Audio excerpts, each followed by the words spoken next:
Hello everyone, I'm Bo from Brutal Commentary, and today I'm going to be breaking down our next matchup for UFC Rio, coming to us this live October 11th. In this one, we have Julia Polastri taking on Karolina Kowalkiewicz. Polastri is 13-5 as a professional, 3-2 in her last 5 fights, while Karolina is 16-9 as a professional, 3-2 in her last 5 fights.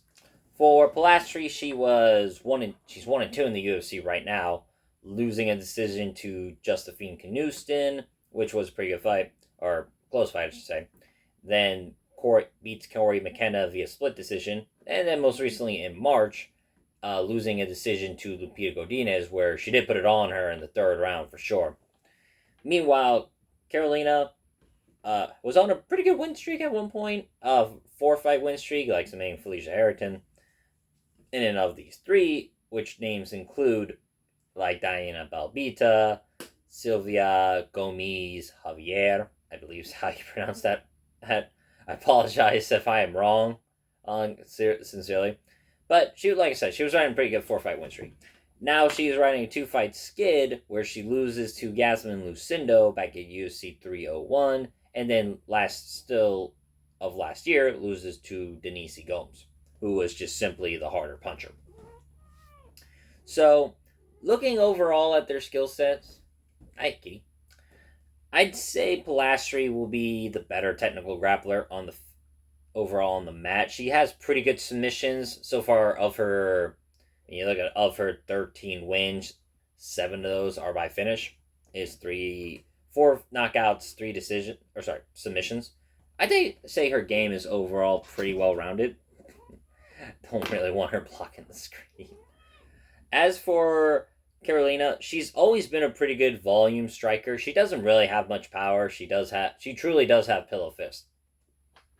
And while submitting Felicia Harrington is nice, I don't really see her submitting Julia Polastri, who herself is very good jiu-jitsu, like I said. Now, she did get out-wrestled by Lupita Godinez, but Lupi has a very good wrestling background and trains with wrestlers. I don't see Karolina having that same ability, nor has she ever displayed that highest level of wrestling. Now, another thing about Polastri, she will sometimes just walk other fighters down with her hands down and kind of just throw from the hip. You saw it mostly in that third round with Godinez, where she just started eating all of her offense and striking back with her own, winning the third round after losing, I thought, the first 2 pretty comfortably. Overall, Polastri is a dog. She does not give up on herself, and she does continuously fight, even in losing efforts. So that is always something you do like to see in a fighter.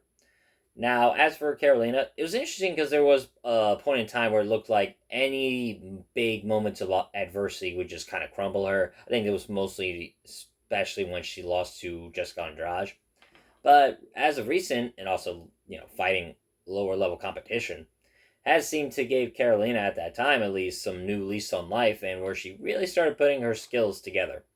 Now, granted, she's about a week away from 40 years of age, and while that kind of age isn't a detriment in the women's weight divisions as much as, say, the men's, it's still 40 years old at 115 pounds in a division where most of the number one attribute really is speed. So I definitely wonder if this is where the age catches up to Karolina and she starts fighting slower, because a lot of her style is based off her ability to change angles and fight off the back foot, fight off the front foot. In general, just move. That's her main style, is move and hit out with a lot of volume, mostly outpointing her opponents. I don't know she's going to be able to replicate that so well at this point in her career. I can see Polastri kind of pulling a sort of similar style to what Yasmin Lucindo did, mixing the striking, mixing in the grappling, taking Karolina down. I can see Polastri pulling off a lot of the same thing. Now, looking at the physical specs for a second, Polastri 5'2" with a 63-inch reach. Literally, Karolina beats her in both height and reach by 1 inch at 5'3" with a 64-inch reach. Odds for this fight, however, goddamn, Polastri is a minus 440 favorite to the plus 340 Karolina. It's kind of crazy to think that, just because realistically, Polastri has more losses than wins in the UFC, and while she looked great in the third round, she still lost the first two and got out wrestled pretty handily by Godinez. And that Corey McKenna win was a split decision, and I'm pretty sure Corey McKenna is no longer in the UFC.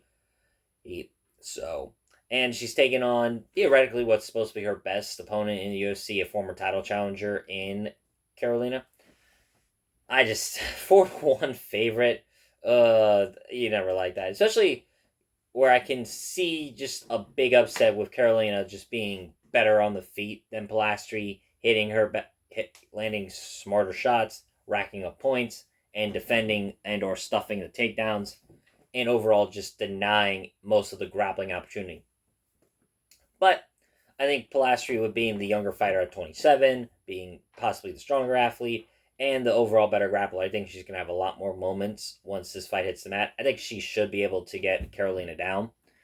And big favorite, but I got to go with it. So I'm going to go with Julia Polastri.